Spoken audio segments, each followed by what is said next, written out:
Can a lie build true love, or is it only destined to destroy it? A millionaire from Boston was tired of women who only saw his wallet, so he decided something radical: pretend to be poor on every blind date. But when he met a single mother who turned down extra work shifts to stay with her daughter, he knew he had found something real. What he didn't know was that she had also rejected a wealthy man for reasons that would leave him speechless. When both truths came to light, they had to decide if their love could survive the weight of secrets. Stay until the end to discover if honesty arrived too late. Michael turned off the engine of his truck in front of the small diner in downtown Boston and stared at the steering wheel for a long moment. 38 years old, owner of 4 successful businesses that generated more money than he could spend in a lifetime. And there he was again, preparing to lie from the greeting. He removed the luxury watch he usually wore on his left wrist and stored it in the glove compartment along with his Italian leather wallet. In its place, he took out an old imitation wallet he had bought at a flea market, especially for these occasions of personal theater. He checked his reflection in the rearview mirror and adjusted the simple shirt he bought at a discount store the previous week. Nothing with recognizable brands. Nothing that would betray his true economic position in this city where money spoke louder than words. Outside, the yellowish lights from the taco stands illuminated the sidewalk with that warm glow that reminded him of his humble youth. Back then, he dreamed of having enough money to invite a woman to dinner without calculating every dollar spent. Now that he could buy the entire restaurant if he wanted, he discovered something that money never warned him about when he desperately pursued it. Having everything meant not knowing who wanted you for yourself and who only saw a golden opportunity with legs. The last 9 women he met on dating apps taught him that bitter lesson with brutal clarity and no room for doubt. The first completely changed her attitude when he casually mentioned owning a couple of businesses in the residential area. Suddenly, her messages became more frequent, more affectionate, full of future plans she had never hinted at before. The fourth asked to borrow money for a family emergency on the second date and disappeared when he suggested accompanying her to the hospital. The sixth arrived with a friend without warning and ordered the most expensive dishes on the menu as if she were in a competition. The ninth was the worst of all, the one who finally broke something inside him and pushed him to make the radical decision. After 4 months of dating, she confessed between laughs that she was only with him for his money and would never have noticed him if he were an ordinary man. She said it as if it were the most natural thing in the world, as if love were just a commercial transaction where she offered company and he paid for the privilege. Michael ended that relationship immediately, but the words remained engraved like invisible scars on his soul. That same night, he had a glass of bourbon on the terrace of his house and decided he would never again let money be the protagonist of his romantic life.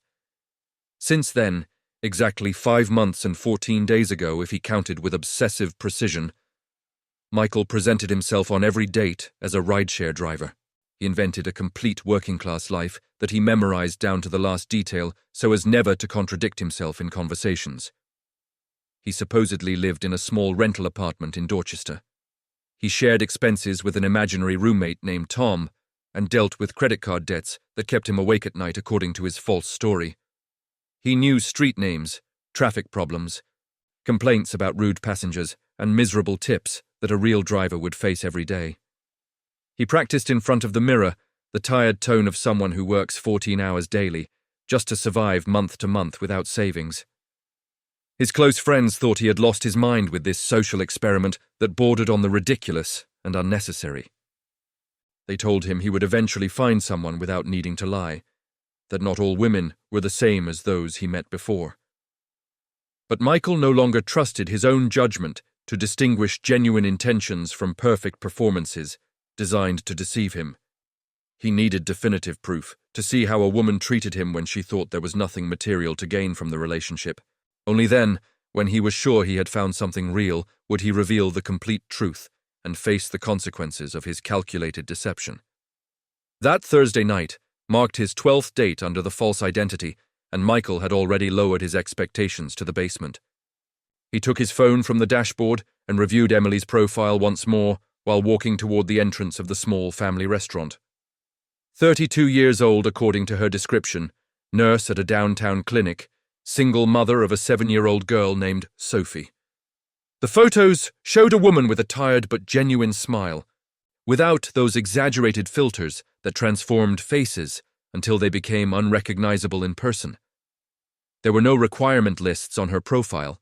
She didn't demand certain height or economic level or type of car or specific profession.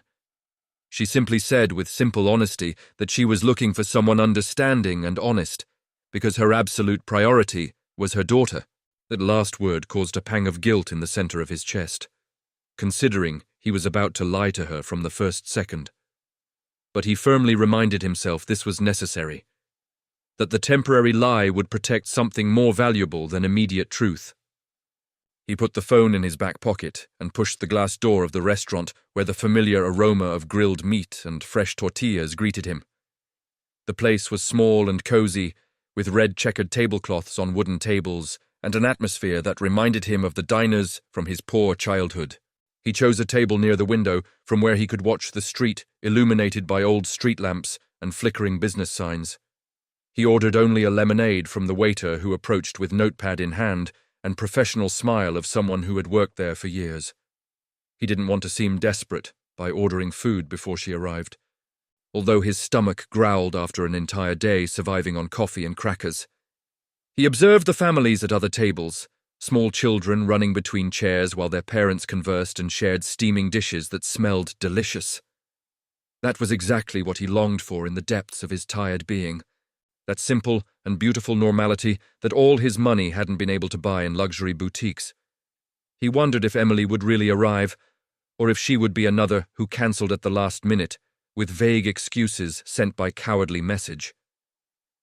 He checked the time on his basic phone that he also bought for these dates, replacing his latest generation smartphone that revealed too much. Outside, an old taxi stopped in front of the restaurant, and from it descended a young woman who looked at the place with an evaluating expression.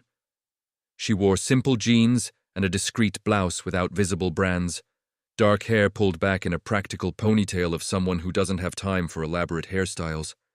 She carried a bag that had clearly seen better days and checked her phone with a furrowed brow before walking toward the entrance. Michael knew immediately it was Emily, not by recognizing her face from the photos, but by that particular way of moving that women accustomed to doing everything quickly and efficiently have, because time never runs out.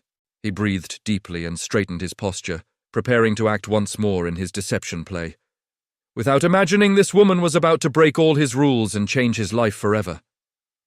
Emily entered the restaurant with quick steps and alert gaze that evaluated everything in precise seconds, like someone with an always-running internal timer. Michael stood up and raised his right hand so she could identify him among the few occupied tables in the quiet place. She walked toward him with a polite but tired smile, one of those drawn on the face out of courtesy more than genuine emotion. They greeted each other with a brief handshake that lasted barely 2 awkward seconds. That universal clumsiness of two strangers who only know each other through edited photos and superficial messages. Emily sat across from him and arranged her worn bag on the chair back with efficient and automatic movements from years. Michael noticed her small but strong hands with visible calluses on the palms that told stories of hard work without necessary words. She wore no rings or bracelets or flashy accessories of any kind, only a simple plastic watch that probably cost $10 at some market. Her face showed clear signs of tiredness around her brown eyes, small lines that spoke of short nights and long days, but her smile became more genuine when she finally looked directly into his eyes and thanked with a soft voice that he had chosen a place near her house. There was something honest in her way of speaking, without those social filters most people use to impress on formal first dates.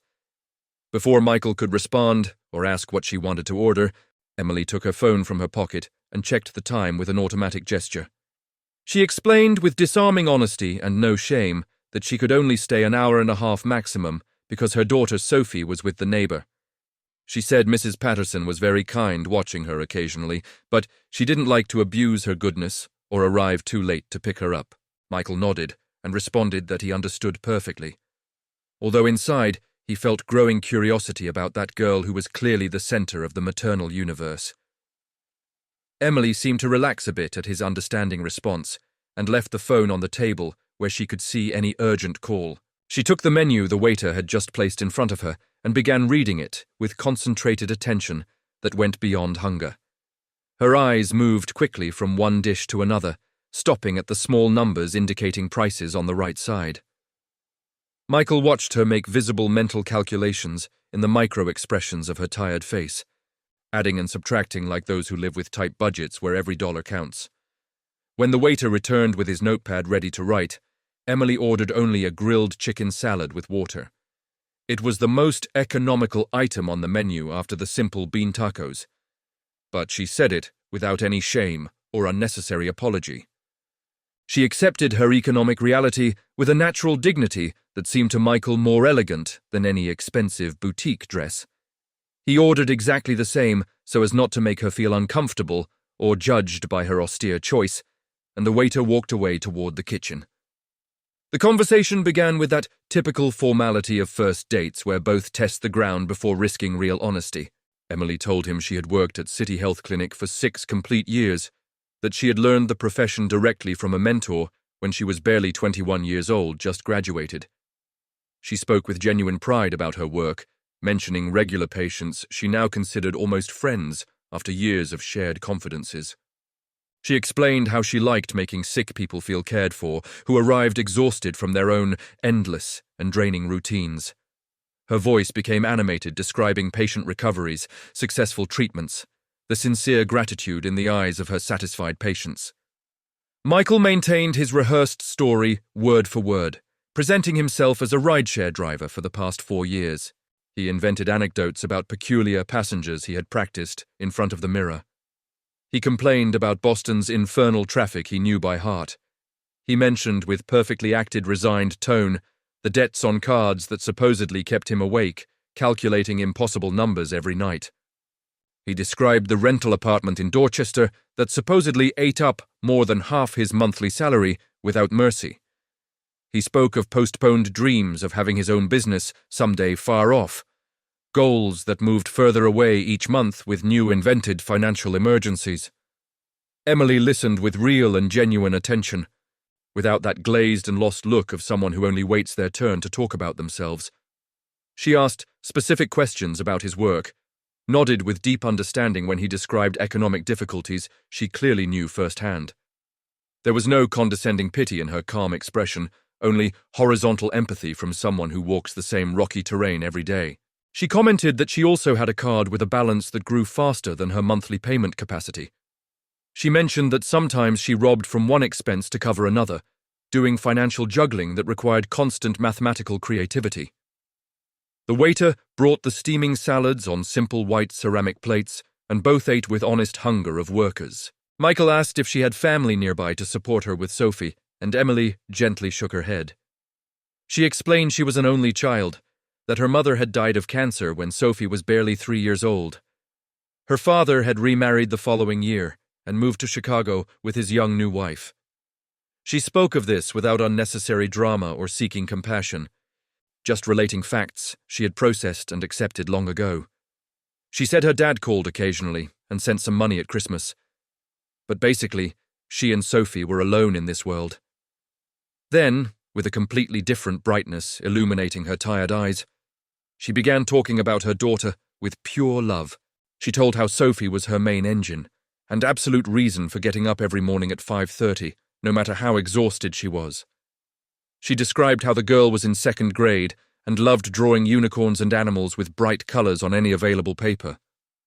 She mentioned that every night without exception, she asked her to read a story before bed, even though Emily arrived destroyed from work. She explained how those 20 minutes of shared reading were sacred and non-negotiable in her daily routine, the best moment of her complete day. Michael listened completely fascinated, not so much by the anecdotes themselves, but by the visible physical transformation in Emily. All the fatigue magically disappeared from her face when she spoke of her daughter, replaced by a radiant light impossible to fake. Her shoulders straightened, her voice became stronger and more confident. Her eyes shone with that special intensity only truly dedicated parents have. It was absolutely evident this woman wasn't looking for an economic savior to solve her financial problems with generous checks. She was looking for someone to accompany her in the life she had already built with superhuman effort, sweat, and unconditional love for her daughter. Emily's phone vibrated loudly on the wooden table, and she looked at it with a conflicted expression, mixing duty and desire. The illuminated screen showed the name Jennifer, and Michael saw how Emily's fingers hesitated over the answer button before making a decision that would completely change his perception of her forever. Emily looked at the illuminated screen of her phone for 4 long seconds that seemed to extend like hours in Michael's observant mind. Jennifer's name blinked insistently with each vibration that shook the device against the restaurant's wooden table. He saw how her fingers moved toward the answer button by automatic reflex from years of always being available for work. But then Emily breathed deeply, pressed her lips in a firm line of decision made, and rejected the call with a quick movement. She put the phone in her bag without even checking if she had left a voicemail or sent a follow-up text. Michael asked with genuine curiosity if it was something important she needed to attend to immediately, offering to let her step out if required without problem. Emily shook her head and smiled with that mixture of tiredness and firmness he was beginning to recognize as characteristic. She explained it was Jennifer, her supervisor at the clinic, probably calling to offer her to cover extra weekend shifts that always remained empty. She said with a calm but determined voice that she no longer accepted those additional jobs, even though the money would help her a lot every month.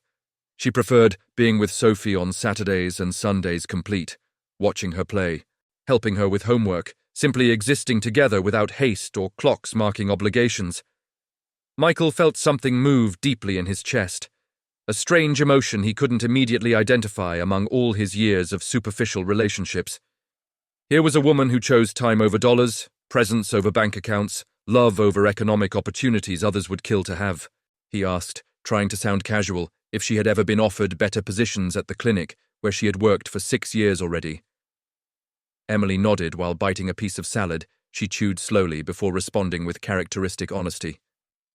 She told that exactly 8 months ago, her supervisor proposed she become night shift manager with a considerable monthly salary increase. She would be responsible for closing the clinic, supervising new nurses, handling cash register money, everything that implied more responsibility and better pay. But the schedule was from 5 p.m. until midnight Tuesday through Saturday, without possible exceptions. It meant leaving Sophie with the neighbor all those afternoons and nights, missing dinners together, not being there to help with math or science. She rejected the offer without thinking twice or consulting anyone, without calculating how much extra money it meant for her always tight and stressful budget. She explained with a soft but rock-firm voice that no amount of money in the world would be worth missing those moments with her young daughter. The shared dinners, where Sophie told her everything about her day at school, new friends, drawings she made in art class, school homework they did together at the kitchen table while eating cookies and drinking chocolate milk Sophie loved. The conversations before sleeping, where the girl shared her dreams, her childhood fears, her questions about why she didn't have a dad like other children. Emily said those moments were the only thing that really mattered in her life, the only thing that gave meaning to waking up every exhausted morning. Money came and went, jobs appeared and disappeared, but Sophie would only be a child once in her short life. She would only be 7 years old during these 12 months that flew by, without asking permission to stop for even a second. Michael listened to each word as if it were the first time someone explained to him what it really meant to have correct priorities in life. For years he had known people who said they loved their families, but worked 90 hours weekly chasing more and more money. He had seen friends miss their children's birthdays for business meetings that could wait but didn't wait ever. He himself had sacrificed relationships and moments to build his business empire that now left him empty and alone, searching for false love. But Emily was different in a way that shook him to the foundations of everything he thought he knew about life and people. She didn't preach values while doing the opposite in daily practice. She didn't talk about family while pursuing selfish ambitions without limit. She lived her convictions every day with real and painful sacrifices most people wouldn't be willing to make ever in their lives. She rejected money for time, promotions for presence, opportunities for love, without regretting or complaining about what she lost economically each month. Michael understood at that precise instant his test had ended, without him planning it, this sudden way. Emily hadn't just passed his exam designed to filter interested women, but had completely destroyed the very concept of the exam with her existence. She wasn't interested in his money because she didn't even know that hidden money existed behind his perfect acting. She wasn't looking for a man to solve her financial problems with generous checks and unlimited credit cards without questions. She was looking for something infinitely harder to find in this modern world, obsessed with material success and shiny appearances. She was looking for a life companion who understood that truly valuable things aren't bought in exclusive department stores or measured in bank accounts. And Michael realized with painful clarity he was lying to her precisely about that, about who he really was under the designed mask. The conversation continued flowing with surprising naturalness for a first date between two strangers who barely knew each other an hour ago. Emily asked him about his dreams beyond daily work that consumed them both without mercy or true rest. Michael carefully improvised that he would like to someday have a small auto repair shop of his own, something simple where he could be his own boss. He said he liked cars, although he didn't really understand much about engines, inventing on-the-fly details that sounded credible and humble. Emily smiled and shared that she dreamed of eventually opening her own health clinic in some quiet city neighborhood. Nothing big or pretentious, just a welcoming place where she could work her own hours and be available when Sophie needed her always. She spoke of that dream with shining eyes, but without false illusions, conscious it required capital she didn't have and wouldn't have soon. Time flew between finished salads and lemonades the waiter kindly refilled without charging extra for service. Michael was surprised when Emily checked her phone and exclaimed more than the hour and a half she had promised had already passed. She apologized, saying she had to leave to pick up Sophie before Mrs. Patterson worried about the unexpected delay. Michael quickly asked for the check, and when it arrived, both took out their wallets in a simultaneous and instinctive movement of people accustomed to paying their own way. But in that simple gesture of shared wallets, Michael knew, with absolute certainty, he had just met the only woman he had searched for during years in all the wrong places. 4 days after that first date that left him thinking about every word exchanged, Michael found himself driving toward Franklin Park with a strange emotion fluttering in his stomach like nervous butterflies. He had exchanged messages with Emily every night after both their work. Simple conversations about their tired days, but ones he waited for with adolescent anxiety. She told him funny stories about demanding patients at the clinic. He invented anecdotes about impossible passengers in his fictitious job as driver. When he finally dared propose a second meeting, Emily accepted, but with one non-negotiable condition he never expected to hear. She said this time Sophie would come with her because she didn't want to leave her again with the neighbor during the weekend. She explained if Michael really wanted to know her, he had to also know the most important person in her entire life, without exceptions. Michael immediately accepted, although his heart beat strongly with panic at the idea of meeting a 7-year-old girl. He had no experience with children, had never spent time with nephews or friends' kids. His adult world revolved around business and money exclusively, but he understood perfectly this was the real test Emily was giving him without saying it with direct and obvious words. If he didn't accept or tolerate Sophie, then there was no possible future between them two in any conceivable way. He parked his truck far from the playground where they had agreed to meet at 11 a.m. under the warm sun. He walked along the cement path, observing families enjoying the quiet Saturday, children running towards swings while parents watched from benches. He saw them from afar, Emily seated on a green-painted wooden bench next to a small girl with dark hair in 2 perfect ponytails. The girl wore a simple flower dress and sneakers that had seen better days but were clean and well cared for. Michael approached with steps trying to seem confident, although inside he felt nervousness he hadn't experienced in years in any situation. Emily stood up when she saw him and smiled with a warmth that calmed him a bit, introducing him to Sophie with a soft voice. The girl looked at him with those enormous, evaluating eyes children have, capable of seeing truths adults hide with social masks. Michael crouched to be at her height and greeted her with genuine respect, without that condescending tone many adults use with little ones. Sophie responded with a shy hello and hid a bit behind her mother's legs in a natural protective gesture. Emily caressed her hair with tenderness and told her not to be afraid, that Michael was the man she had talked about during the week. The three walked toward the playground, where Sophie finally let go of her mother's hand to run toward the swings with childish energy. Michael and Emily sat on a nearby bench from where they could constantly watch her without losing sight of her for even a second.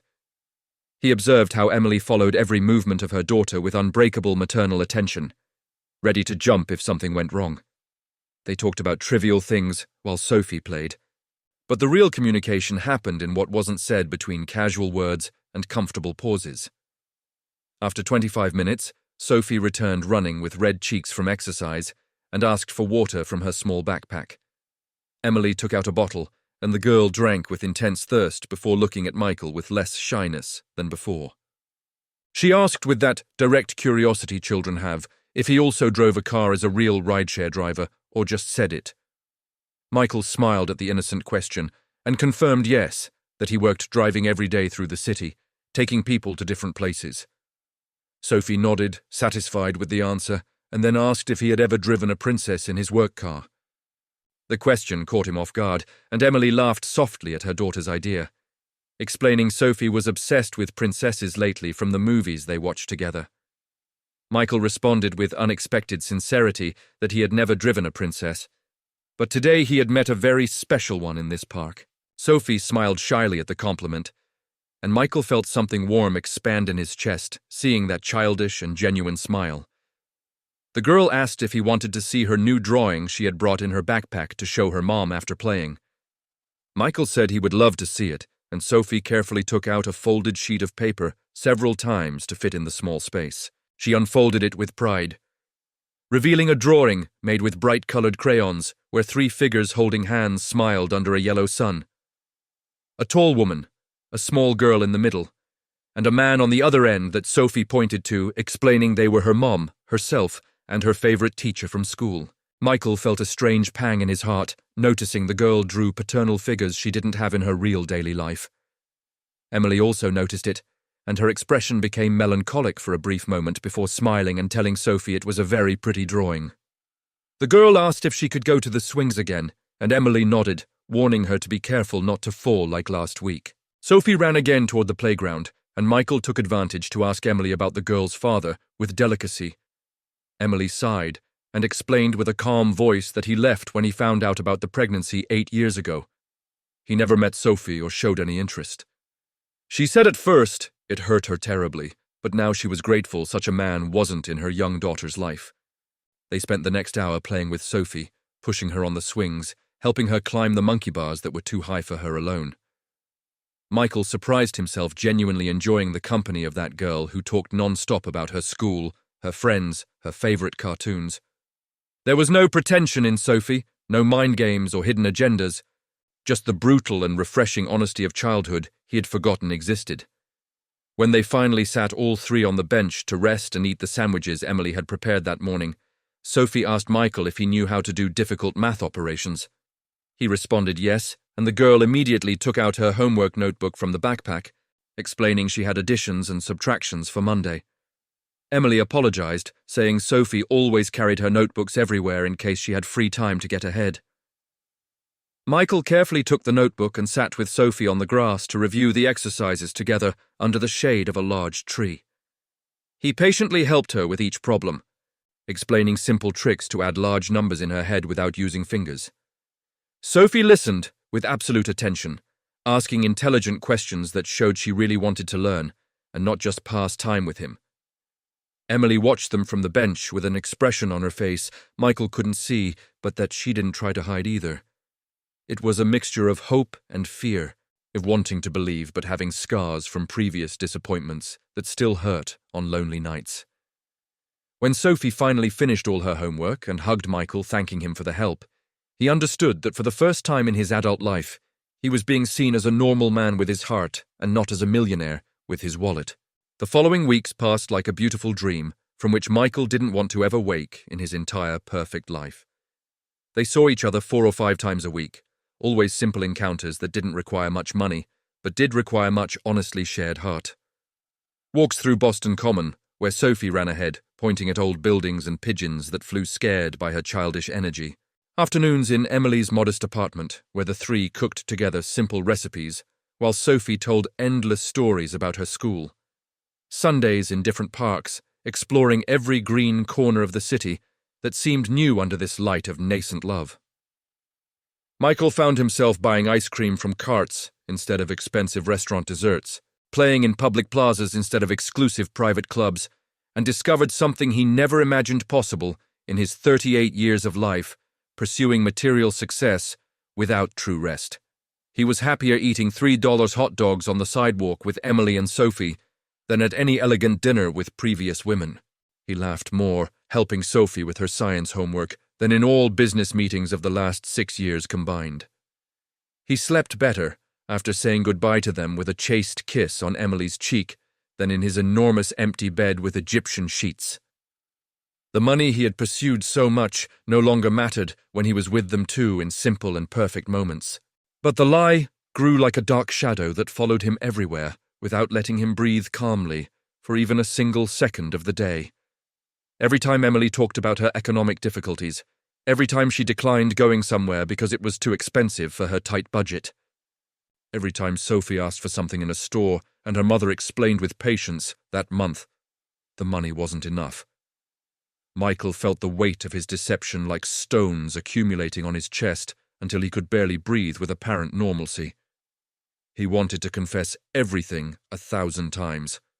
The words burned his throat, demanding to come out and free him from this self-imposed prison of lies. But fear paralyzed him every time he opened his mouth to tell the absolute truth that would change everything between them.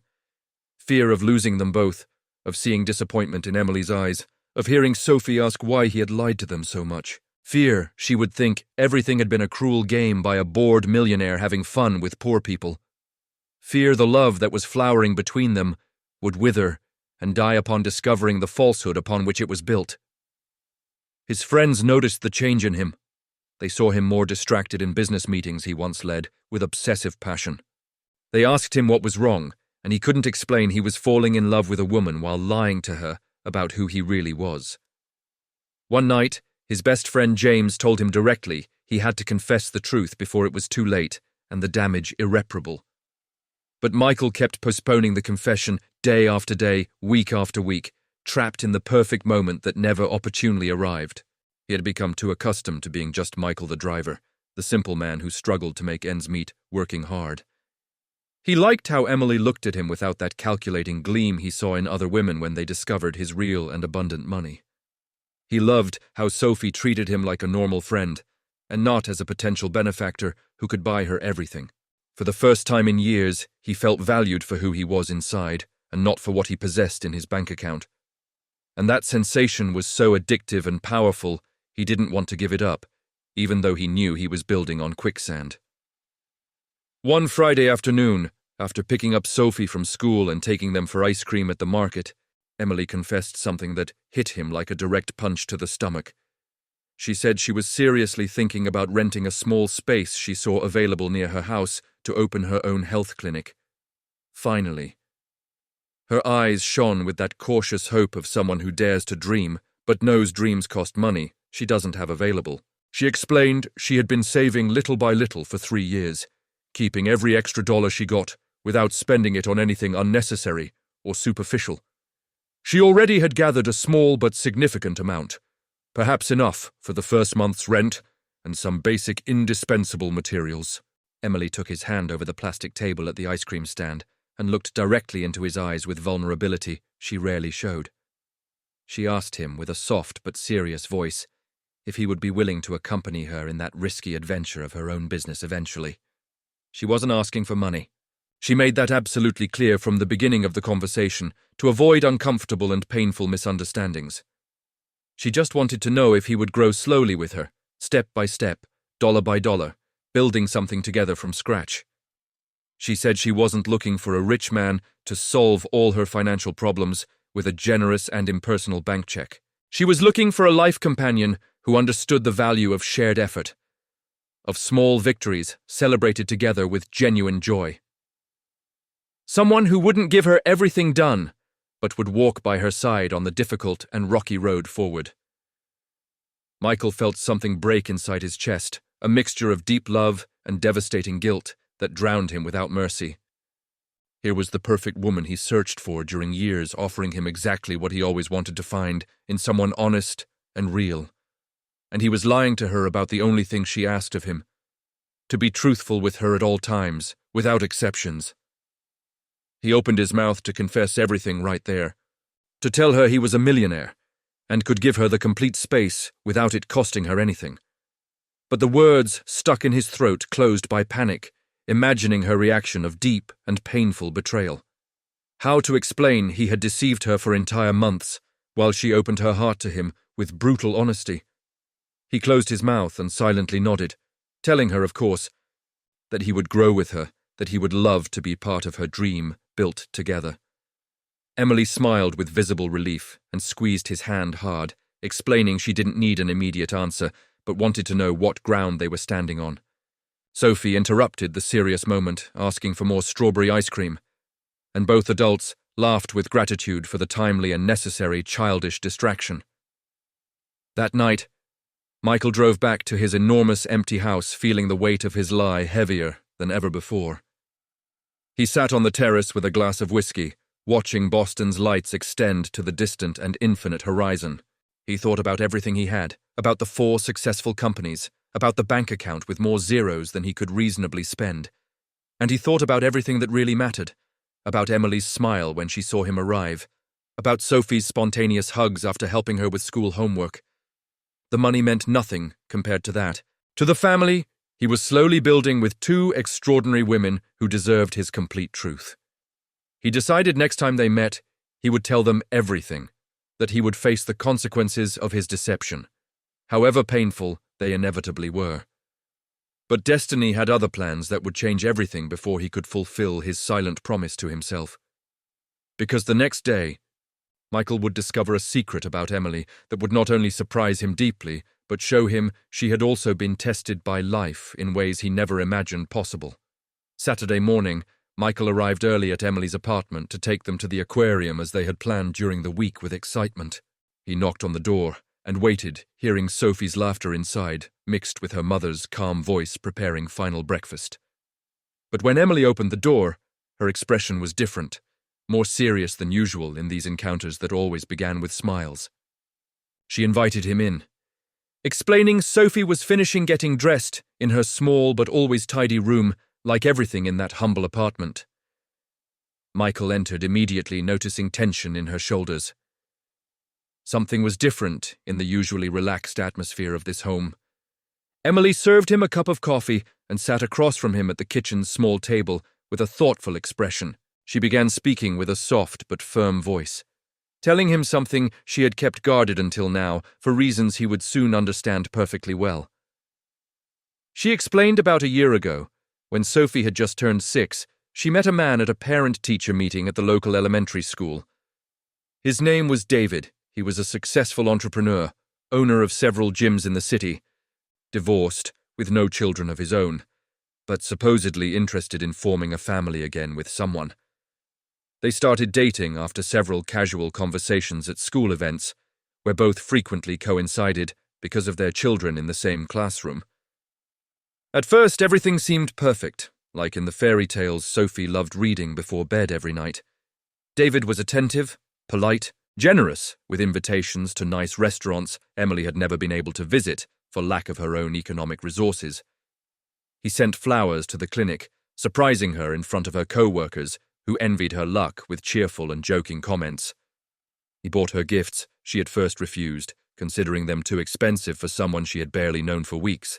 But he insisted, saying a woman like her deserved to be treated like a queen, after so much sacrifice and effort alone. Emily admitted with honesty that for a moment she let herself be carried away by the fantasy she had finally found the right man. Someone who not only accepted her but also Sophie, who understood her situation as a single mother without judging her for past mistakes. David spoke to her about future plans, about trips they would take together when they formalized the relationship more seriously and committed. He mentioned the possibility of helping her open her own business if things progressed well between them two in this romance. For 4 months, Emily allowed herself to believe her life was finally changing for the better after hard and lonely years, until the day came when David formally met Sophie on a walk planned especially for that important purpose. Emily made a long pause in her story and took a sip of coffee that must have already been cold and tasteless. Her eyes filled with contained tears she wouldn't let fall out of pride or habit of a strong woman accustomed to not crying. She continued telling with a voice that trembled slightly. That day everything changed abruptly and painfully in a way she would never forget as long as she lived. She took Sophie to the park where David was waiting for them with ice cream and smiles that turned out to be completely false and calculated from the start. At first, the man was kind to the girl, asked her basic questions about her school and favorite toys with feigned interest. But as hours passed, Emily noticed things that deeply uncomfortable her in the depths of her always alert maternal intuition. David became impatient when Sophie asked normal childish questions from a curious 7-year-old who wants to know the entire world. He sighed with barely disguised annoyance when the girl asked for help climbing on the playground, or wanted to show him her drawings brought especially. He responded with curt monosyllables when Sophie tried to include him in her imaginary games of unicorns and brave knights rescuing kingdoms. And worst of all, the comment that definitively broke any illusion Emily might have about that apparently perfect man. When Sophie ran away toward the swings, David told Emily with a casual and carefree tone he hoped the girl wasn't so demanding. He added, when they eventually lived together, Sophie would have to learn not to interrupt so much and be more emotionally independent from her mother. Michael listened to the story, feeling a mixture of growing indignation and deep understanding of what would come next in this painful account. Emily continued explaining that at that exact moment, everything became crystalline and transparent like pure spring water. David didn't really want Sophie in his life. He only tolerated her as a necessary obstacle to reach her, the vulnerable single mother. He didn't see the girl as an inseparable part of the package, but as a minor inconvenience he could eventually minimize or control with strict rules. Emily ended the date courteously, without showing her devastating disappointment in front of her innocent daughter who didn't deserve to feel rejected again. But that same night, after putting Sophie to bed with the usual story and forehead kisses, she called David and ended the relationship without beating around the bush or long explanations. She simply told him he wasn't the right man for her and didn't want to see him ever again in her life. He tried to convince her, offering more gifts, more promises, more money for the business she so dreamed of having someday soon. But Emily remained firm in her immovable decision like rock, because she understood something fundamental no money could ever change. Any man who didn't love Sophie with all his heart, who didn't see her as a blessing and not as a heavy burden. Any man who didn't understand loving the mother meant unconditionally loving the daughter. That man had no place in their lives no matter how much money he had or how many promises he made with pretty but hollow words. She rejected his money, his offers, his supposed love that was only possession disguised as false cinematic romance. Emily looked at Michael directly in the eyes with intensity that pierced him to his soul, completely naked before them, defenseless. She told him she was telling him this now because she needed him to understand something absolutely crucial and non-negotiable in her present and future life. She had already gone through the test of rejecting wealth when that wealth came with contempt toward the most important thing in her entire existence. She didn't need a rich man to give her material things, but belittle her daughter with subtle and harmful words or attitudes. She needed a real man, no matter how much he had in his bank account or what car he drove daily to work. A man who saw Sophie, as she saw her, as an invaluable treasure and not as a problem to solve or tolerate. And from the first day Michael met her daughter, from that moment in the park weeks ago when he crouched to her height, when he treated her with genuine respect, when he helped her with homework without complaining, when he played with her without constantly checking the clock, Emily knew he had passed the most important test without even knowing he was being evaluated every second of every encounter. Michael felt his heart explode in his chest, with a mixture of overwhelming love and devastating guilt. Because while Emily confided this painful truth from her past, he kept lying to them about who he really was in the present they now shared. If you're connecting with this story about what truly matters in relationships, I'd love to hear your thoughts. Drop a comment sharing if you've ever faced a similar dilemma about honesty in love. These conversations help us all learn and grow together, so let's keep this dialogue going in the comments below. Michael couldn't hold the weight of his lie anymore after hearing Emily's story that morning, full of painful truths. He spent the entire day at the aquarium with them, trying to act normal, smiling when Sophie pointed at sea creatures with childish enthusiasm. But inside, he was crumbling piece by piece, like an old building finally collapsing under its accumulated weight. That night, after leaving them at their apartment with the usual kiss on Emily's cheek and Sophie's hug, he drove straight to his enormous house, feeling nauseous. He locked himself in his private study with a bottle of bourbon he didn't open because alcohol wouldn't solve any of this. He took his phone 1,000 times to call her and confess everything by cowardly message, but each time he left it on the desk, knowing she deserved the truth face to face. He spent the entire night awake in his bed, too big for a man alone, staring at the dark ceiling and reviewing every moment shared with them. Everything built during months stood on a giant lie that was about to collapse with his own trembling hands. At dawn on Sunday, he made the final and irreversible decision. He couldn't keep living this double life that was slowly killing him inside. He called Emily at 7 a.m. when he knew she would be awake preparing breakfast for Sophie like every day. He asked with a serious voice if they could meet alone that afternoon without Sophie, because he needed to talk to her about something very important that couldn't wait. Emily immediately detected the different tone in his voice, that gravity she had never heard in him during all these months together. She asked with evident concern if something bad had happened, or if he was well health-wise, offering to see him immediately if he needed it. Michael assured her he was physically fine, but really needed to talk alone about their relationship and their future together. They agreed to meet at 3 p.m. at the same diner where they met, closing the circle in a poetic, though painful way. Michael spent the following hours mentally preparing every word he would say, practicing the confession in front of the mirror like a nervous actor before a performance. But he knew there was no correct way to say this. There were no magic words to soften the inevitable and devastating blow. He dressed in the same simple clothes he used for his dates, maintaining the character until the last moment before completely destroying it. He arrived at the diner 25 minutes before the agreed time, and asked for the same table by the window where it all began months ago. The waiter recognized him and smiled, asking about the lady who always accompanied him on his regular visits to the family establishment. Michael responded vaguely she would arrive soon and ordered only water while waiting with his stomach in an impossible-to-untie knot. Emily arrived exactly at 3, with characteristic punctuality. She wore a simple dress and her hair loose falling over her shoulders naturally. She looked beautiful, but worried, her eyes searching his face for some clue about what would come in this serious conversation. They sat facing each other like that first night. But now there was shared history between them, important moments, deep feelings about to be severely tested. Michael took her hands over the table and breathed deeply, feeling this was the moment that would change everything forever in their lives.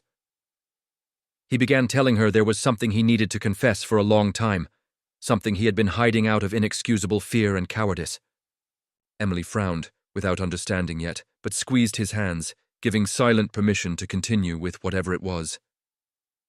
Michael told her everything, without pauses or cheap justifications that sounded like excuses from a weak and confessed liar man.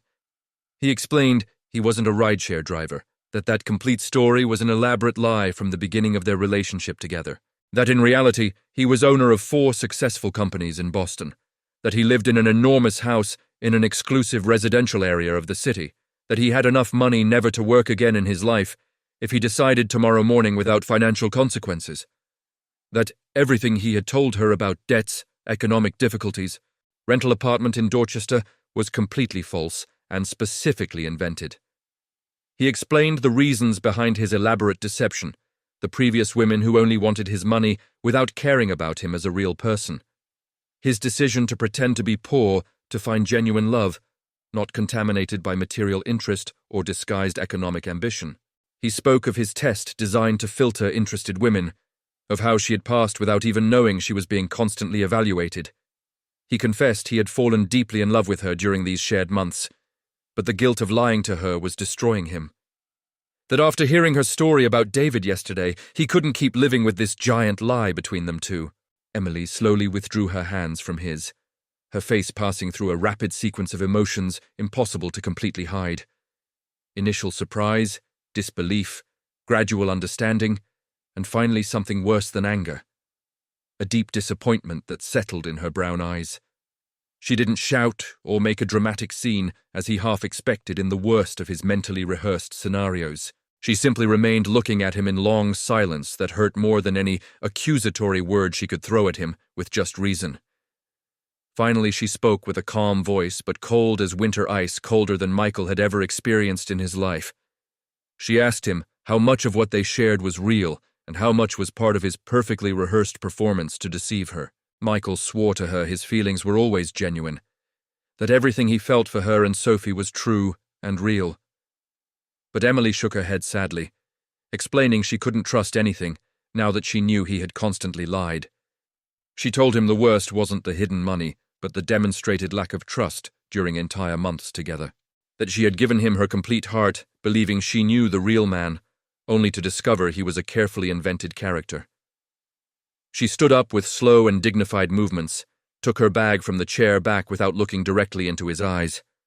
She told him she needed time to process all this, not to contact her for an indefinite time, and left the restaurant, leaving Michael alone with his finally confessed truth. But his love, possibly lost forever in the painful process. The following days were the longest and darkest Michael had lived in his 38 years of existence on Earth. He checked his phone every 6 minutes, waiting for a message that never came from Emily or sign of forgiveness. He tried calling her countless times, but she never answered, sending each call straight to voicemail he didn't dare fill. He sent her long messages explaining again his reasons, apologizing in 1,000 different ways, begging for an opportunity to talk again about this. But the messages remained delivered without ever changing to read, as if she deliberately ignored them without even reading his desperate words. He tried going to her apartment, but when he knocked on the door, neighbor Mrs. Patterson opened, explaining Emily didn't want to see him currently. She kindly asked him to respect her space and her decision to temporarily distance herself until she could think clearly. Michael left a handwritten letter with the lady, begging her to deliver it when Emily was ready to read it. He returned to his house feeling worse than ever, the money and material possessions mocking him from every expensive corner. Everything he had meant absolutely nothing without them two in his daily life, shared with love. His friends tried to console him, but didn't really understand the magnitude of what he had lost through his stupidity and prolonged cowardice. They told him he would find someone else, that there were many women available in the big and cosmopolitan city of Boston. But Michael knew Emily was unique, irreplaceable, the woman he had been searching for without knowing it during his entire adult life. And Sophie, that beautiful girl who had accepted him with so much genuine affection, who called him to show off her school grades, who asked him for help with homework because she trusted him as a paternal figure she never had in her short existence.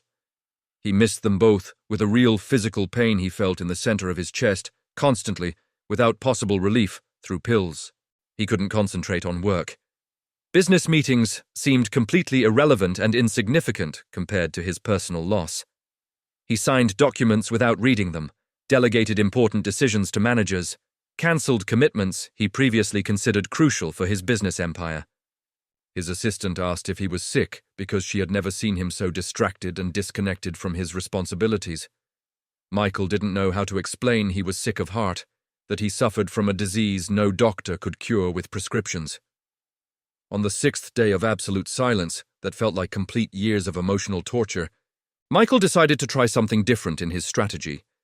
He researched which clinic Emily worked at and ordered an enormous flower arrangement that arrived during her morning shift.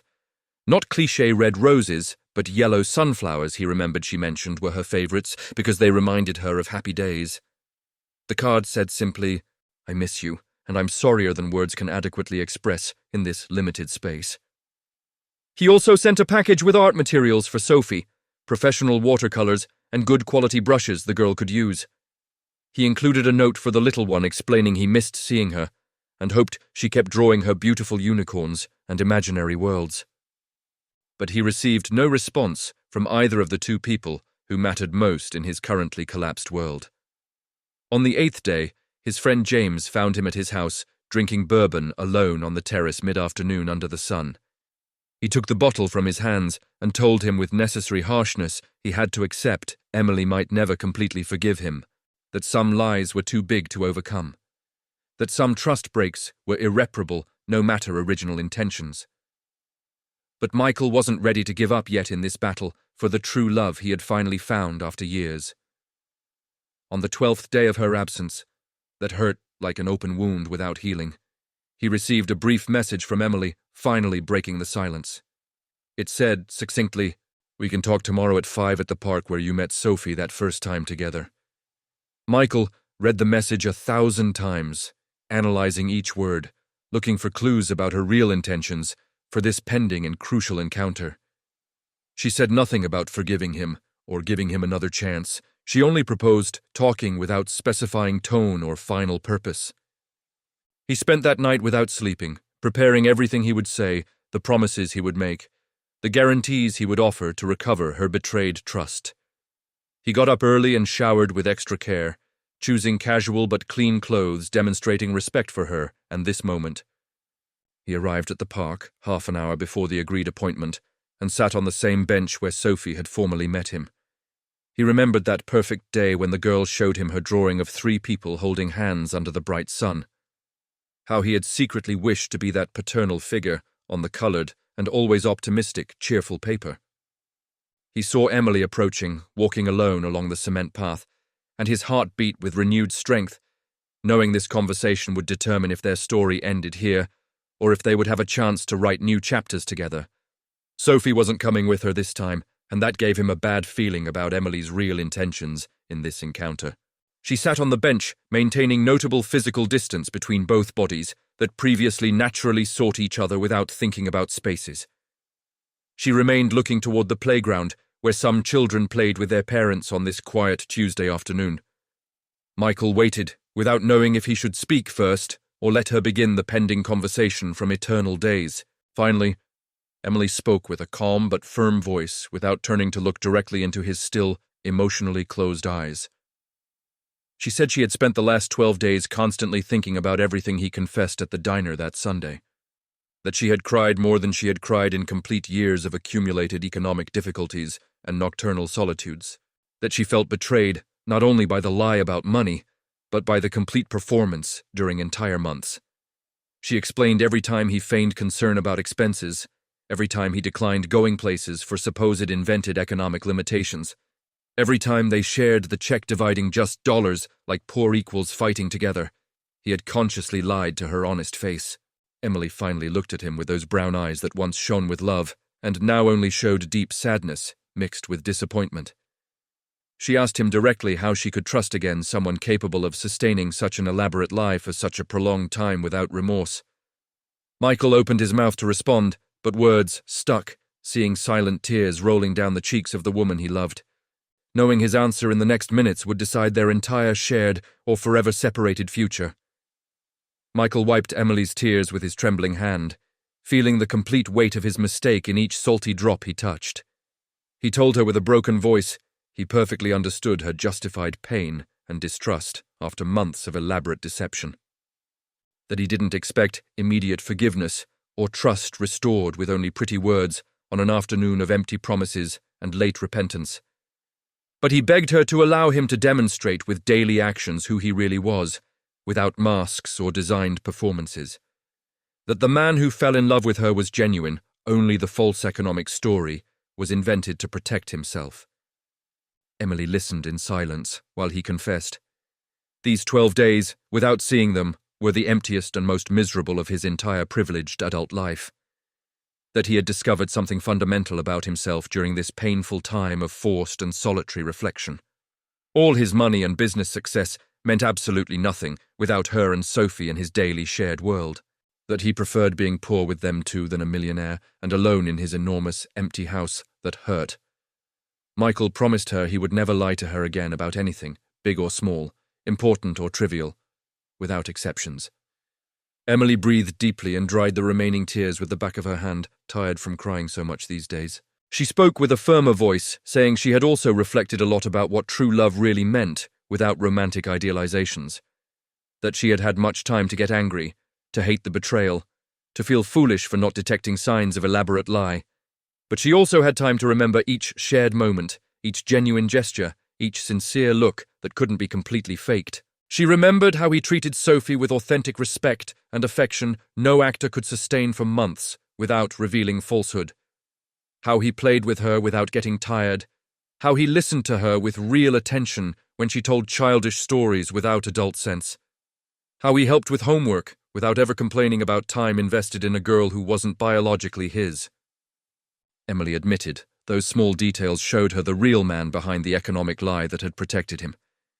She said what hurt her most wasn't discovering he was rich, but feeling he didn't trust her. She explained she had never asked for a perfect man without defects or past errors he now regretted in the present. She didn't need a fairy tale prince with castle and fortune guaranteed forever in distant land. She only wanted an honest companion who chose to be with her and Sophie in good and bad moments without conditions. Someone who would love them when they had money and when they didn't in empty accounts at month's end. Someone who would be present in sicknesses, in joys, in grey routine days without exciting adventures to tell. She asked him directly, looking into his eyes, if he was really willing to be that true naked man. If he could promise her from now on there would be no more lies or secrets kept in closed closets, that she couldn't bear another betrayal because her heart had already been broken too many times in her short life. Michael took her hands firmly and swore to her yes. He was completely willing to be vulnerable and honest. He said he had learned the most painful and important lesson of his entire existence during these days, without her in his world. That trust was the foundation upon which any lasting and real love was built without false illusions. That without mutual trust, there was no possible future between two people, no matter how much they loved each other with intense passion. He proposed starting over, but this time without lies, without tests, without psychological games designed for selfish protection. To really know each other as complete people, with virtues and defects, exposed without social filters, distorting realities. Emily asked what would happen with their enormous economic difference now that everything was on the table without secrets. Michael responded with honesty the money existed, but wouldn't define their relationship or change who he was as a person.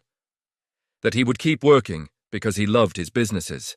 That they would live according to what she considered comfortable without pressures or forced changes. That if she wanted to open her clinic, he would support her, but as a partner who believed in her talent and not as a rich benefactor. Emily smiled for the first time in 12 long days, and Michael felt hope bloom again in his chest, aching from waiting. She told him she still needed time to completely process everything, but was willing to try again with conditions. First condition: know the real Michael, without performances or invented characters for special occasions or designed tests. Second condition: Sophie also had a voice in this decision because it directly affected her life as an integral part. Third condition: build trust gradually with patience and without time pressures or accelerated romantic expectations. Michael accepted all conditions without hesitating a second, grateful to have this second chance he didn't deserve. Emily stood up and he did the same, maintaining respectful distance, waiting for signals from her about what followed. She walked toward him slowly and hugged him hard, letting more tears fall, but this time of mixed relief. Michael wrapped her in his arms, feeling he had finally found his true home, not in walls of a luxurious house, but in the heart of this extraordinary woman. The following 4 months were a slow process of rebuilding damaged, but not completely destroyed trust by truth. Michael got to know Emily without masks, showing her his house, his businesses, his real life he had hidden with such elaborate care. She was initially surprised by the magnitude of his success, but didn't change her treatment toward him as he feared. She kept treating him like the man she met at the diner that first night, months ago. Sophie also had to process the revelation adapted to her 7-year-old childish understanding recently turned. They explained Michael wasn't poor, as he had said, but his heart was always honest with her without lies. The girl forgave him with the beautiful ease children have who love without conditions when they feel genuine love. She asked him if now that he was rich, he could buy her the big doll she saw in the store for weeks.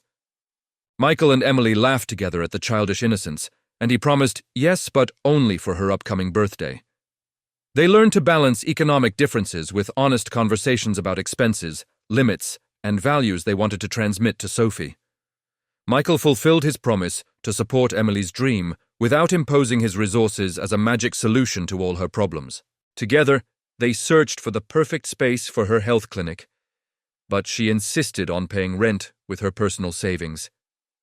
He respected her decision, although it pained him to see her work double to achieve it with so much unnecessary effort, according to his economic perspective. But he understood this was important for her, to demonstrate she could achieve it by her own merit without depending on his money. He offered her a loan with formal contract and fair interest rates she finally accepted after negotiating terms. The clinic opened its doors 7 months after their reconciliation with modest celebration among friends and family. Emily cried with happiness, seeing her name on the painted sign outside the space she had dreamed of for years. Michael hugged her with genuine pride, seeing her achieve her goals with determination and hard work he deeply admired. Sophie cut the inaugural ribbon with large scissors, helped by both adults who held her with love. A year after that painful confession at the diner, Michael knelt in the same park where everything changed for them. It was a sunny Saturday afternoon, and Sophie was on the bench with Mrs. Patterson, who knew the secret plan. He took out a simple but beautiful ring he had chosen, thinking of Emily's simple style without unnecessary ostentations. He told her this year had been the best of his entire life, despite the difficult and painful beginning, that she had taught him the true meaning of love that isn't bought or sold in markets. That Sophie had shown him the pure joy of being a father, although they didn't share biological blood in their veins. He asked her to marry him, not for the money he had, but for the man he really was. That he wanted to spend the rest of his days proving to her it had been worth giving this fool a second chance. Emily cried, saying yes among nervous laughter, while he placed the ring on her trembling finger. Sophie ran toward them, shouting with excitement because she would finally have the dad she always wanted. The wedding was intimate and beautiful, celebrated in a small chapel with only close family and true friends who supported them.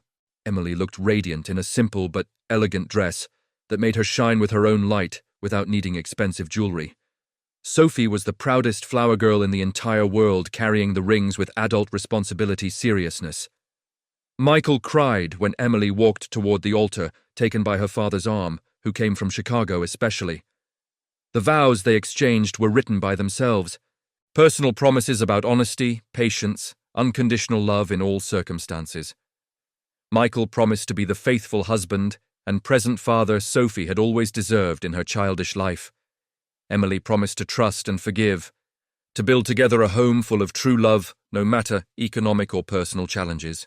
The priest declared them husband and wife before God, and present witnesses who applauded with genuine joy. They kissed, sealing their commitment, while Sophie hugged them both, crying with pure happiness. 3 years later, Michael woke in his house that was now a true home full of life and constant childish laughter. Emily slept beside him with a peaceful expression, and Sophie entered, running into the bedroom, jumping on the bed like every Saturday. The now 10-year-old girl hugged him, calling him Dad, with naturalness of someone who never knew another different reality from this. Michael hugged her back, feeling deep gratitude for this life he almost lost through his initial stupidity and fear. Emily's health clinic prospered with loyal patients. She had completely paid her loan with deserved pride. They had breakfast together, the three in the kitchen, sharing plans for the day without haste or stressful obligations to fulfill. Michael looked at his wife and daughter and knew he had found what he searched for during years in wrong places. True love isn't born from feigned poverty or ostentatious wealth that superficially impresses. It's born from brutal honesty, from shared vulnerability, from choosing someone every day consciously without conditions. It survives only through truth sustained with constant work. That lies eventually collapse, but truth builds eternal foundations no storm can ever completely destroy. If this story touched your heart, remember to subscribe to our channel and share your own experiences in the comments. Have you ever struggled with honesty in a relationship? Your stories matter and help create a community where we learn from each other's journeys. Let's keep building this space together, where authenticity and love are celebrated above all else.